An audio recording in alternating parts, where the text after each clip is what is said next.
जय श्री कृष्ण चैतन्य प्रभु नित्यानंद श्री अद्वैत गदाधर संपूर्ण भक्तों।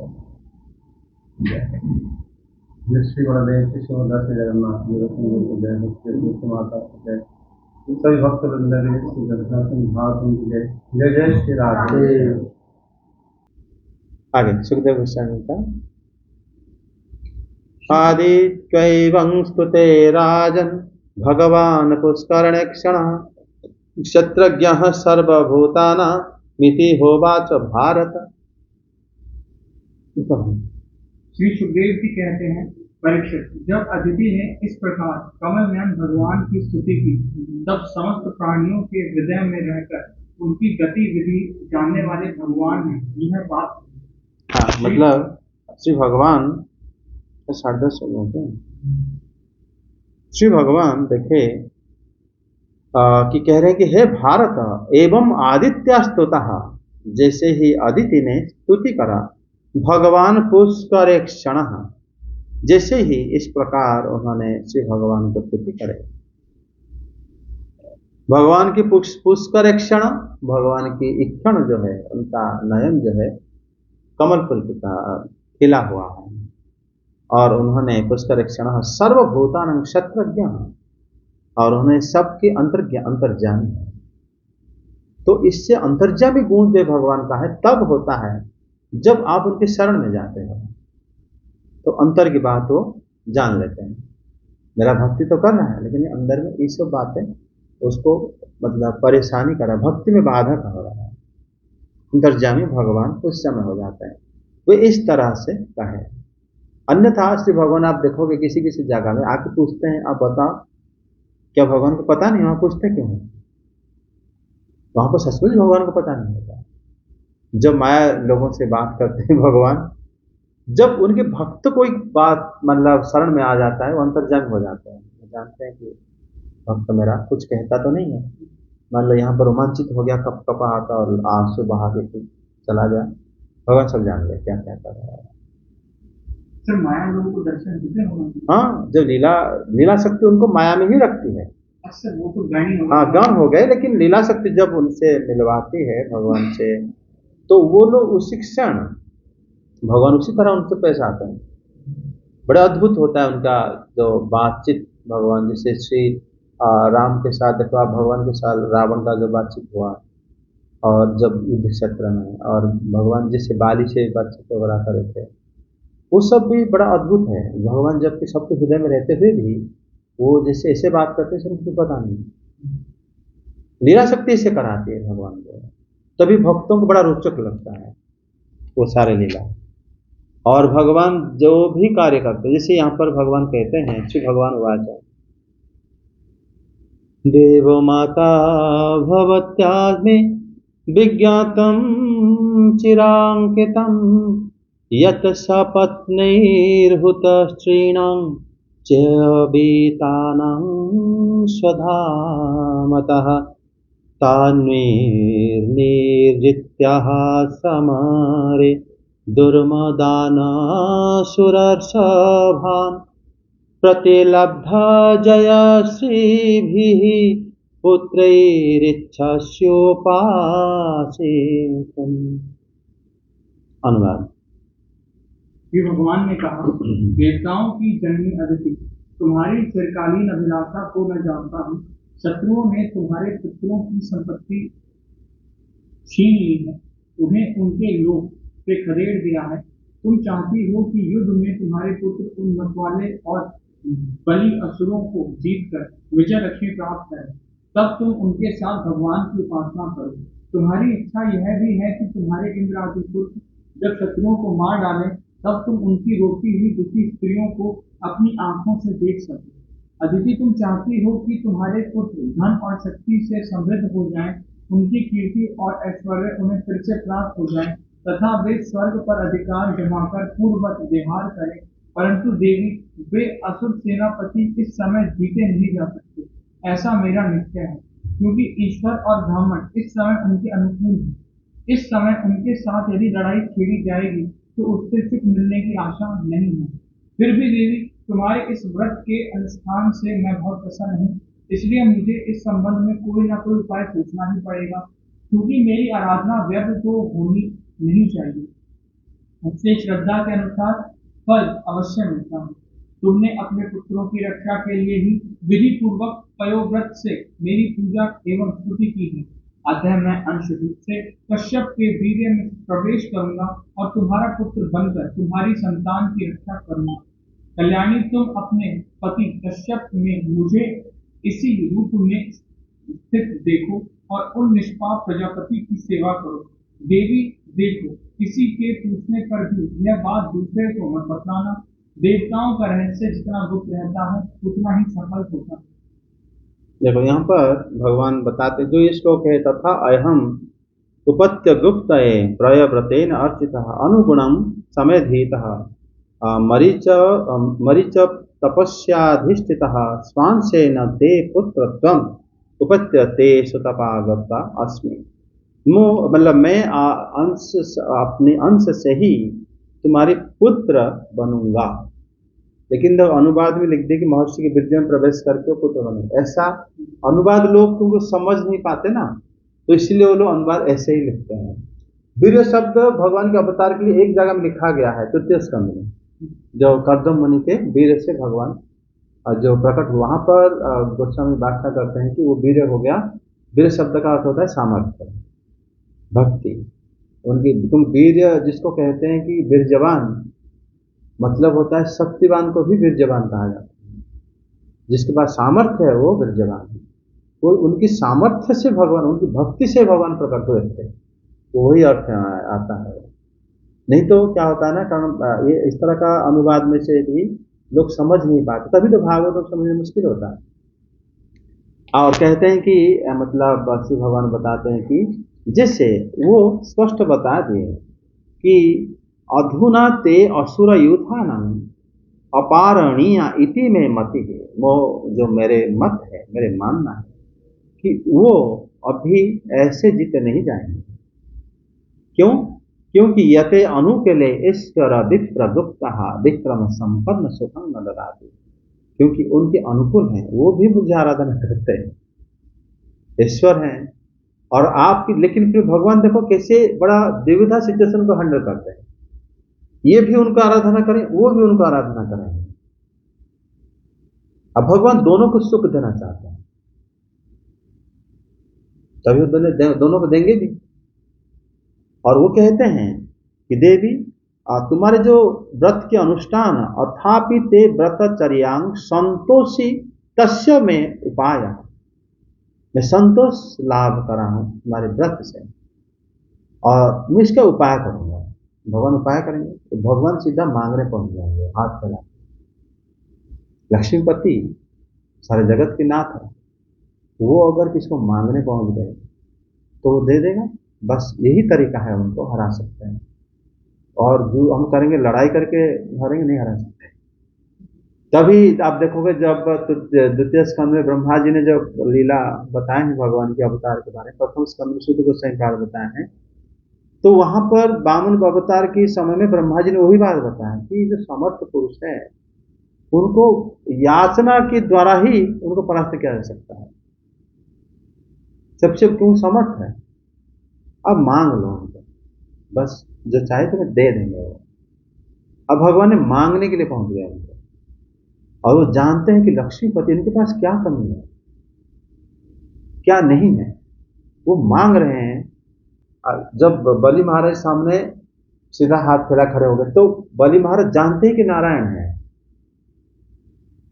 ये सर्वशक्तिमान कृष्ण है, उसके बावजूद उन्होंने जिस जो चाहे सब कुछ ले लो मेरा, मुझे भी ले लो, तो सब कुछ दे दिया था बलि महाराज। याचना के व्यतिरेक के उनको किसी भी वैदिक उपाय से उनको हरा नहीं सकते। तो वेद का नियम जो बनाया गया है सृष्टि में, भगवान ने बनाए हैं, उसको सब मानते हैं। उन्होंने उसी नियम के बल पर देवराज इंद्र को परास्त किया था। उसी मतलब वैदिक नियम के अनुसार ब्राह्मणों को संतुष्ट करके रखा है। ब्राह्मण को दान दक्षिणा संतुष्ट कर रखो, कोई तुम्हें कुछ नहीं कर सकता, वो करे हैं। तभी तो भगवान कहते हैं कि उनका अनुकूल है सब कुछ, उनको हरा नहीं सकते। लेकिन आपने भक्ति करा है, मैं संतुष्ट हूं, मैं कोई उपाय करूंगा, तो भगवान उपाय करते हैं, प्लान करते हैं। वो जो प्लान करेंगे वो भक्तों को ही आनंद आता है। सारे भक्तों को, दोनों तरह के भक्त लोग इसी से आनंद प्राप्त करते हैं। तभी ये कहते हैं भद्रे। भद्रे शब्द से मतलब है कल्याणी, मतलब भगवान आशीर्वाद दे के बोले आपका कल्याण हे भद्रे। प्रजापति मकल संपत्ति मां च एव रूपम। आप अपनी पति देव कश्यप जी का आप क्या कर, मन रूपम अवस्थितम भवयंती उपधाव, आप उनको जो है उनको मतलब सेवा करते हुए मुझे दर्शन करने की उनके स्वरूप में देखो कि मैं उन्हीं के हृदय से भी आपके हृदय को प्रवेश कर जाऊंगा। ये विधि है। बिना अगर भगवान वहां पर प्रकट हुए तो वही शिशु हो जाते, तो फिर माता लेके गोद में ले चल जाती, कश्यप जी बता दी। लेकिन भगवान उसी विधि से आते हैं जिस विधि से पिता माता होते हैं। तभी फिर कहते हैं कि इसमें क्या करो, ये बात को गुप्त रखो। भगवान बताते हैं कि हे देवी, एतत् पृष्ठ अपि परस्मै कथंचन न आख्याया, इसको आख्यान मत करना, क्योंकि उनके ही जो देवरान तो नहीं, उनके क्या कह सकते हैं, दूसरे पत्नी सारे, वो तो कश्यप मुनि की पत्नी है, लड़ाई तो एक ही घर के अंदर हो रहा है। तो ये अगर किसी को बोलेंगे तो बात उनको पता चलेगा, तो फिर और यज्ञ वगैरह करके फिर वो रोक देंगे कि भगवान दोनों तरफ में है। इसलिए बोले कि आप चुप रहना। फिर बोले कि मत बतलाना, देवताओं की जो रहस्य होगा, अगर मान लो बताते हैं आख्यान देवी देव गुह्यं सर्व सुसंवृतम संपद्यते, गुप्त रहने से क्या होगा, ये संपन्नता करेगा। मतलब ये इनका एक ही सिर्फ ऑर्डर मिला, आप मतलब इनको अपने पति देव को सेवा करके मुझे दर्शन करो। उसके बाद अदिति देवी कहते हैं कि हे देव, मतलब हे देवी त्वम आद्यं देवं परम पुरुषं बोधि अहम क्षमान, हे अभय तब रोमकुप ब्रह्मांड कोटि सहस्रम। अनुवाद कर। श्री सुखदेव जी कहते हैं, इतना कहकर भगवान वही अंतर्धान हो गए।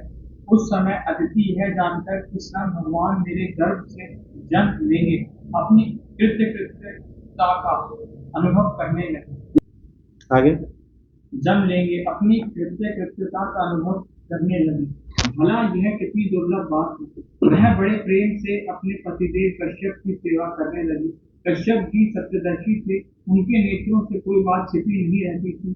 अपने समाधि योग से उन्होंने जान लिया कि भगवान का अंश मेरे अंदर प्रविष्ट हो गया है। जैसे वायु काठ में अग्नि का आधान करती है, वैसे ही कश्यप जी ने समाहित चित्त से अपनी तपस्या के द्वारा चिर संचित वीर्य का अदिति में आधान किया।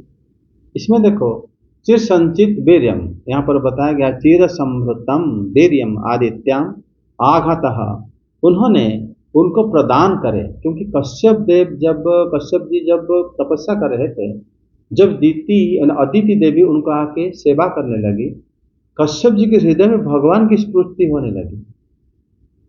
भगवान ने कहे थे आप सेवा करो, और कश्यप जी जब भगवान को देखने लगे, दर्शन करने लगे, उसके बाद इसमें जिससे कहा गया कि यहाँ पर एक उदाहरण दिया गया है, जिससे काष्ठ के अंदर अग्नि वास करता है, और उसी प्रकार महर्षि कश्यप के हृदय में श्री भगवान प्रवेश कर गए। वीर शब्द जो है यहाँ पर समर्थ शब्द को ही कहा गया है। मतलब वो सामर्थ्य व भक्ति सामर्थ्य जो कश्यप जी के अंदर था, वो जो है उन्होंने देवी अदिति को प्रदान कर, मतलब जब भगवान उनके हृदय में प्रवेश करे, उसी प्रकार प्रवेश करे जैसे कोई काष्ठ के अंदर अग्नि वास करता है। काष्ठ के अंदर एक काष्ठ लकड़ी है, उसके अंदर अग्नि तुम जब जलाओगे तो वास नहीं करेगा, वो पहले से ही वास करता है। अगर अग्नि संयोग करो तुरंत जलने लगता है।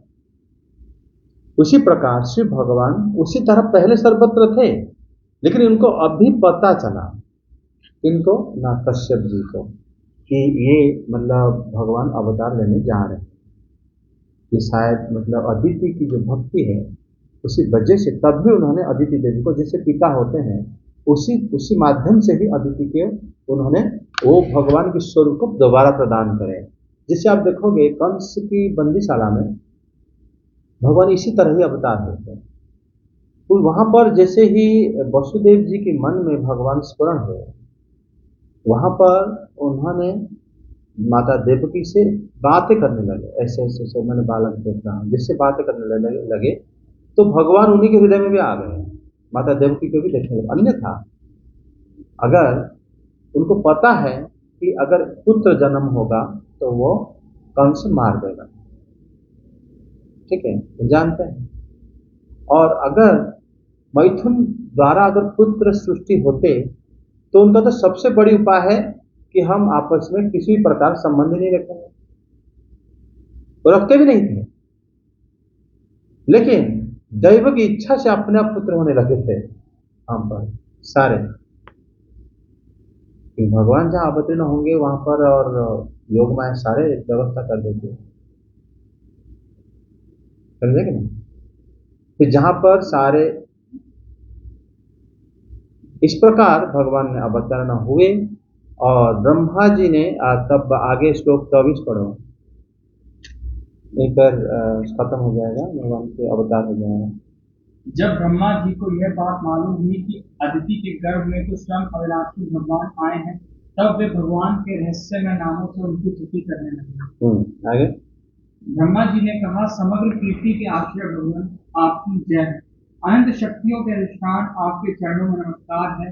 ब्राह्मण्य देव त्रिगुणों के नियामक आपके चरणों में मेरे बार बार प्रणाम है। कृष्णी के पुत्र रूप में उत्पन्न होने वाले वेदों के समस्त ज्ञान को अपने अंदर रखने वाले प्रभु, वास्तव में आप ही सबके विधाता हैं। आपको मैं बार बार नमस्कार करता हूँ। ये तीनों लोक आपकी नाभि में स्थित हैं। तीनों लोकों से परे वैकुंठ में आप निवास करते हैं। जीवों के अंतःकरण में आप सर्वदा विराजमान होते हैं। ऐसे सर्वव्यापक विष्णु को मैं नमस्कार करता हूँ। प्रभु, आप ही संसार के आदि अंत और इसलिए मध्य भी हैं। यही कारण है कि वेद अनंत शक्ति पुरुष के रूप में आपका वर्णन करते हैं। जैसे गहरा स्रोत अपने भीतर पड़े हुए तिनकों को बहा ले जाता है, वैसे ही आप काल रूप से संसार का धारा प्रवाह संचालन करते रहते हैं। आप चराचर प्रजा और प्रजापतियों को भी उत्पन्न करने वाले मूल कारण है। देवादिदेव जैसे जल में डूबते हुए के लिए नौका ही सहारा है, वैसे ही स्वर्ग से भगाए हुए देवताओं के लिए एकमात्र आप ही आश्रय हैं। यहाँ पर देखो, मतलब श्री भगवान को जैसे ब्रह्मा जी को पता चला कि भगवान उनके गर्भ में, अदिति माता के गर्भ में भगवान वास करते हैं। जैसे देवताओं को पता चला था कि देवकी देवी के गर्भ में भगवान वास कर रहे हैं, तो आके वो प्रार्थना करते हैं। प्रार्थना जब करते हैं तभी ब्रह्मा देव जब प्रार्थना कर रहे हैं कि मतलब वो कह रहे हैं कि ब्राह्मण देवाय नमः त्रिगुणाय नमः, त्रिविक्रम भगवान को आप प्रणाम, ब्राह्मण देव तीनों गुणों के नियामक प्रभु आपको प्रणाम। कृष्ण गर्भाय नमस्ते, वेद गर्भाय वेद से, त्रिनाभाय त्रिपुष्टाय शिपि विष्टाय विष्णवे नमः। देखो ये भी श्री भगवान के सब गुणों को बता रहे हैं। पहले कृष्णी जो अदिति, पहले कृष्णी नाम का मतलब पिछले जन्म में उनका नाम कृष्णी थी, जब भगवान उनके पुत्र रूप में कृष्ण गर्भ रूप में अवतीर्ण हुए थे। वेदों के समस्त ज्ञान जो है वेद गर्भाय, वेद जो है आपसे ही सृष्टि हुआ है, इसीलिए वेद गर्भाय कहा जाता है। अच्छा, वेद आप देखोगे, वेद कभी अपने आप लोग पढ़े हो वेद का? वेद अपरिचय है, किसी ने उसको लिखा नहीं, वो पढ़ने से पता चलेगा। हालांकि उसमें वेद व्यास जी लिखे हैं, लेकिन उसी को लिखे जो भगवान ने पहले बोले थे, क्योंकि वहां पर वेद अपरिचय ऐसा है। तो आप अगर वेद का कोई भी सूक्त, कोई भी मंत्र आप पढ़ो, आप देखोगे वहां पर शब्द जो है नहीं कहा गया कि ये इसको कह रहा है, जैसे पुराण में है, वहां पर नहीं है। सिर्फ ये करना चाहिए, ये करना चाहिए, ये होता है, ये कल आप आधे से ही है, पहली बात। दूसरी बात, वो श्लोक को आप ऊपर वाला आधा आधा करके पढ़ो, फिर भी मीनिंग वही रहेगा, उल्टा कर लो तब भी वही रहेगा। इससे मतलब जैसे आप पुरुष सूक्त मतलब पढ़ रहे थे, जैसे ब्रह्मा जी का वो सूक्त भी देख लो, वो वेद का अंश है, इसमें भी ऐसा है। यहां पर बताएं कि वेद गर्भ, वेद जहां से आया है उनके गर्भ में, गर्भ मतलब शरीर होता है, उसी के अंदर था तभी तो वेद बाहर आया, तो उनको वेद गर्भ कहा जाता है श्री भगवान को। तो फिर कहते हैं कि ब्राह्मण देवा वेद गर्भाय, और वेद से त्रिनाभाय मतलब 3 लोग जो है आपकी नाभि से निकलेंगे, नाभि मंडल से। और वैकुंठ में आप रहते हो, शिव विष्टाय विष्णुवे नमः, आप ही भगवान विष्णु हो, आपको ही प्रणाम है। शिव विष्ट हो गया जीव की वाचक, अच्छा वो जीवों की हृदय में भी रहते हैं भगवान। इसका मतलब ब्रह्मा जी जो श्लोक में कह रहे हैं, ये सृष्टि में प्रत्येक जगह में भगवान होते हुए भी हमें नहीं दिखते, क्योंकि ये हृदय में जीव के, बाकी हमारा जो शरीर है, ये बाकी जो चेहरा दिख रहा है बाहर, वो सब माया स्वरूप है, समझे। हमारे हृदय में जो रहते हैं मतलब वो जो उनको समझने में मदद करते हैं, उनके बारे में वही मदद करते हैं इनफैक्ट। और हम जब मान लो अंदर भगवान अगर हमारे अंदर रह पाते हैं, तभी हम समझ पाते हैं, सब कुछ काम कर पाते हैं, और ये भी जान पाते हैं कि माया है। हम ये जान पाते, समझ लेते हैं कि वास्तव में जो दिख रहा है वो है ही नहीं, ये इसमें कुछ गड़बड़ है। ये ज्ञान भी हम उन्हीं से आता है, उससे पता चलता है हमारे हृदय में वास करते हैं, लेकिन जो स्वरूप है जो दिखता है वो है नहीं। तभी ब्रह्मा जी कहते हैं कि आप मतलब शिव विष्टा हो। फिर बता रहे हैं कि संपूर्ण जगत की जो है, तुम आदि अंत भुवन भुवन से मध्यम, आप आदि हो अंत हो। हम तो ना जाके देख नहीं पाएंगे कितने कहाँ से स्टार्ट हुआ कहाँ खत्म हुआ, लेकिन बीच वाले भी आप ही हो। और हम मध्यस्थ को भी आप देख सकते हैं। वेद आपकी अनंत शक्ति संपन्न पुरुष के रूप में बने, आपको वह वेद बताता है कि आपका शक्ति अनंत है, कोई सीमा नहीं।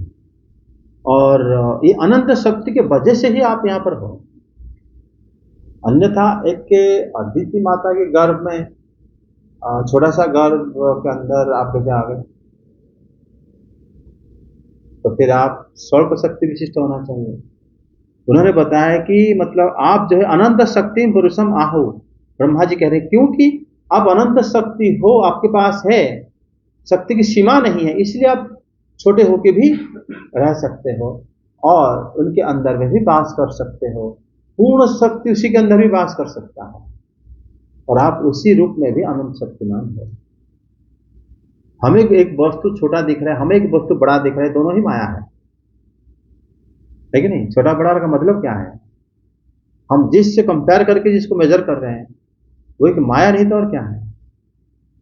और उसमें बता रहे हैं कि प्रभु जड़ संग स्थिर जंगमानं प्रजानं प्रजापतिनां संभ विष्णु हे देव, मतलब आप जड़ जंग सभी प्रजाओं के प्रजापतियों को उत्पन्न करने वाले आप हैं।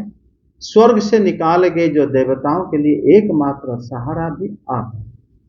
जिस तरह जल में डूबने वाली को नौका सहारा देती है, उस प्रकार वो नहीं दोषारोपण नहीं कर रहे हैं कि क्यों ब्रह्मा जी भी देवताओं को सपोर्ट करने आए हैं, लेकिन वो दो देवता दोष नहीं दे रहे कि उनका दोष है आप मतलब हम लड़के जीत जा नहीं पा रहे, मतलब लड़ नहीं पा रहे, आप लड़ लो, उनका कोई दोष नहीं है, ये है फैक्ट है। लेकिन हम लोग भी देवता लोग भी बड़े दुखी हैं, ये भी फैक्ट है। तो आप आगे इसको समाधान करें, तो आप वेदपति हो, आप जानते हो नियम कैसे मतलब चेंज होता है। तो भगवान हाथ में मतलब दोनों हाथ में मांग के उसको ले आए थे और उनके शुक्राचार्य के द्वारा, अब अगले अध्याय में आएगा, बता भी दिए थे कि ये परम पुरुष नारायण है, यज्ञ पुरुष हैं, और बलि महाराज ने सब दे दिए। फिर उन्होंने देवताओं को दे दिए थे। तभी भगवान का नाम उपेंद्र भी है, त्रिविक्रम भी है, त्रिविक्रम प्रकाश करते भगवान में इसलिए अवतार में। उनका जो त्रिविक्रम स्वरूप बहुत अद्भुत था, समझे। और उसी समय उनके स्वरूप को जाम्बवान जो है 3 बार परिक्रमा भी कर दिए थे। जो जाम्बवान ब्रह्मा जी के पुत्र हैं, जो कि श्री राम के अवतार में उन्होंने भगवान को सहायता करे थे, श्री कृष्ण के अवतार में भी वो उपस्थित हैं। तो ये इसी अवतार में श्री भगवान ऐसे अद्भुत लीला करे थे। अध्याय समाप्त हो जाता है। जय श्री राम भगवान की जय। और गीत गोविंद में वही जयदेव जी कहते अद्भुत वामन, ये स्वरूप तो आगे अध्याय में आएगा। लेकिन आज हम लोग भगवान अवतार क्यों लेते हैं, अवतार के कारण, और अवतार लेकर भक्तों को कैसे भगवान कृपा करते करते मतलब जिनके लिए अवतार होते हैं उनको भी कृपा करते हैं, और भगवान की लीला ऐसे ही होता है। जय जगन्नाथ।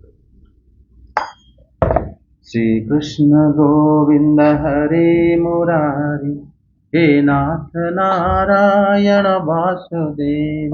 श्री कृष्ण गोविंद हरे मुरारी, हे नाथ नारायण वासुदेव।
जय श्री कृष्ण चैतन्य प्रभु नित्यानंद श्री अद्वैत गदाधर शिवासादि गौर भक्तवृंद की जय।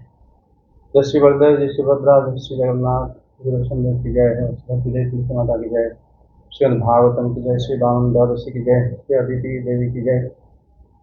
जय जय श्री राधे श्याम। जय।